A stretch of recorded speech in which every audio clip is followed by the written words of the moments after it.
Moon Mondays, unleash your feminine power through astrology. Hi, I'm Sheridan, your go-to astrology life coach, sharing this week's woman-centered astrology with the focus on empowering you to use astrology to realize your full potential. So we start this week of November 25th with Mercury stationing retrograde today. So fear not, this much maligned cycle has some good offerings for us. First, Mercury stationing retrograde, or any planet for that matter, simply means from our view on the Earth that Mercury appears to retrace its steps back across the background of stars from which it just came, right? So that doesn't sound so scary, does it?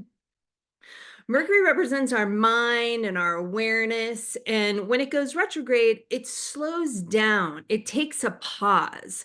It offers a moment of quiet and stillness.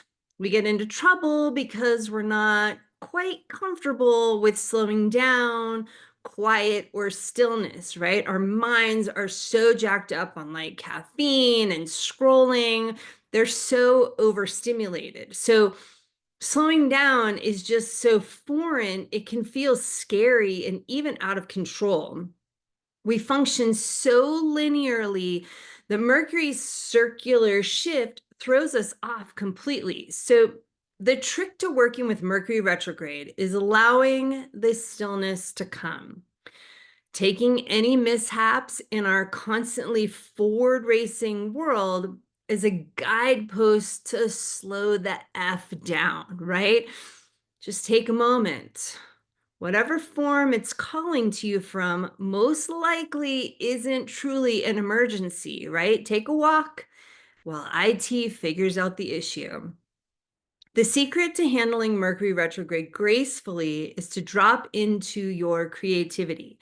Let yourself be guided by your dreams, your visions, and flow with your creative nature, however that calls to you, right? So write, paint, dance, crochet, or simply bask in the beauty of nature around you. Mercury retrograde is a good thing. It offers the pause we so desperately need.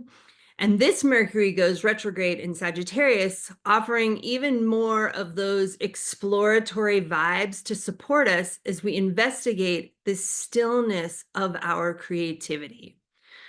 Also, the moon entered Libra early this morning, Monday.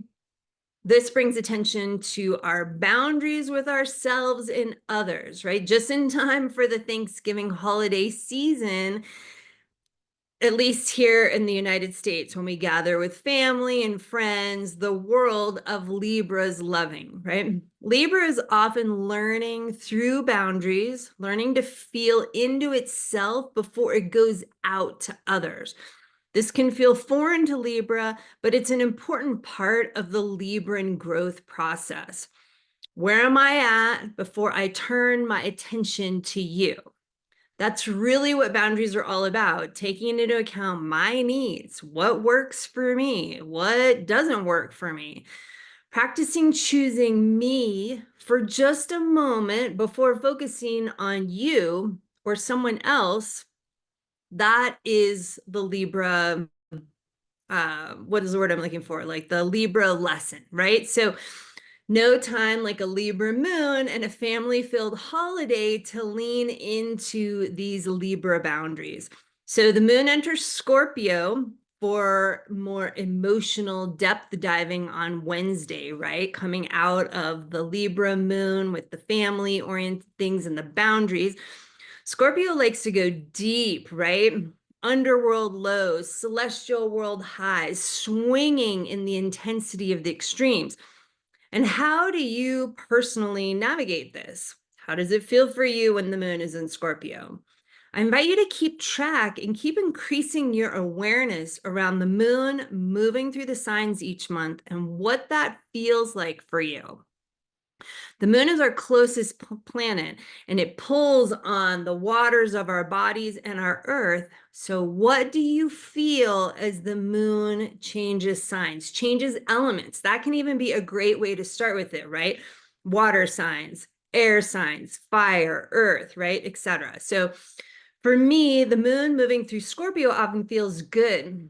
I like going deep. I have a lot of water in my chart, and my IC is in Scorpio.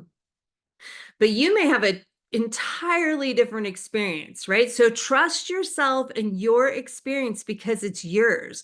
No one else knows what you feel.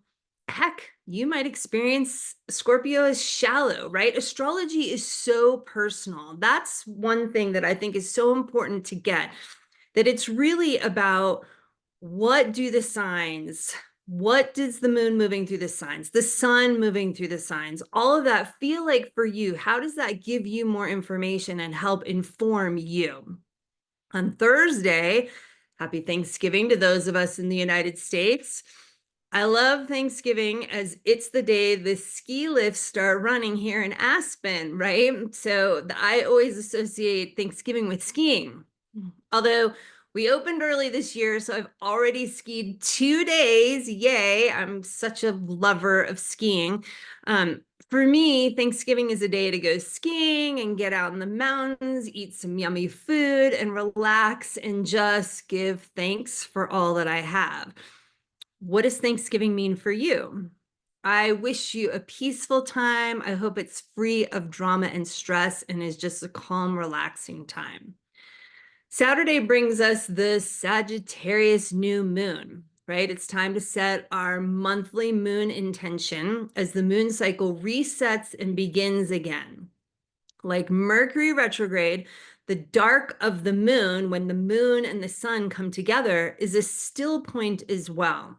If you can, find a moment of time just for yourself in this holiday weekend. I mean, that could be your intention alone, and that would be a win.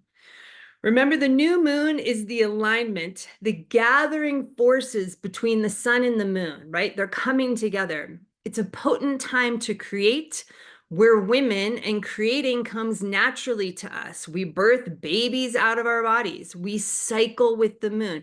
We conduct the energy from the sun and the moon down into the earth.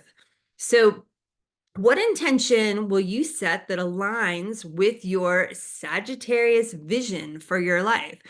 This is the time to focus on one step for 1 month that moves you closer to your goals for your life. I've been working on building my Moon Sister Circle group. I'm so excited. Coming at the December solstice, so stay tuned for more on that. So I'll be setting my intention around completing another step in my vision for this circle of Moon Sisters, where women come together to create the lives we most want to lead, working with the cycles of the moon in a community with our fellow Moon Sisters. That's my vision. Lastly, here's my astro aromatherapy suggestion for this Sagittarius new moon. Eucalyptus is a beautiful essential oil that opens our hearts and minds to vision more clearly. It attunes us to the vibrations of these special trees that clear away the gunk and open our respiratory systems and energetic bodies to explore and conduct even higher visions for ourselves. You could use some eucalyptus during your intention setting ceremony on Saturday. And this can be as simple as anointing your heart with a few drops of eucalyptus while allowing the vision to come through and forming the small step you want to focus on for this moon month. So remember to set an intention that is something you can look back on the month and know if you did it. Like, for example, if my intention is opening my heart, that's beautiful, but it's really ephemeral and like esoteric. Well, how will you know at the end of the month if you've opened your heart more? Have you accomplished this? How will you know? But choosing something like anointing my heart with eucalyptus every day to open my heart is something you can look back on and know you did or didn't do. And this is what I mean by small, concrete steps for your intention. I'll see you next Monday as the moon enters Capricorn, leading us towards the next solstice. And Venus moves into the throat chakra with the moon, encouraging us to reclaim our powerful voices. Stay tuned for more info about how I set intentions in my free solstice intention setting class and ceremony. We'll learn how to work with the solstice and the moon phases to create the lives we want to live in practical and meaningful steps that actually work. This isn't a set an intention and magically it manifests teaching. It's about learning concrete methods to move the needle where you most want to go, where you envision yourself in your heart and your mind, right? If you want to learn more about creating your ideal life with the moon, grab my free guide, 3 Steps to Changing Your Life with the New Moon at my website, SheridanSemple.com, or click the link below. And also just comment, ask me questions, and like below if you feel so inspired. That helps boost my channel. Thanks for watching, and I wish you an empowered feminine week.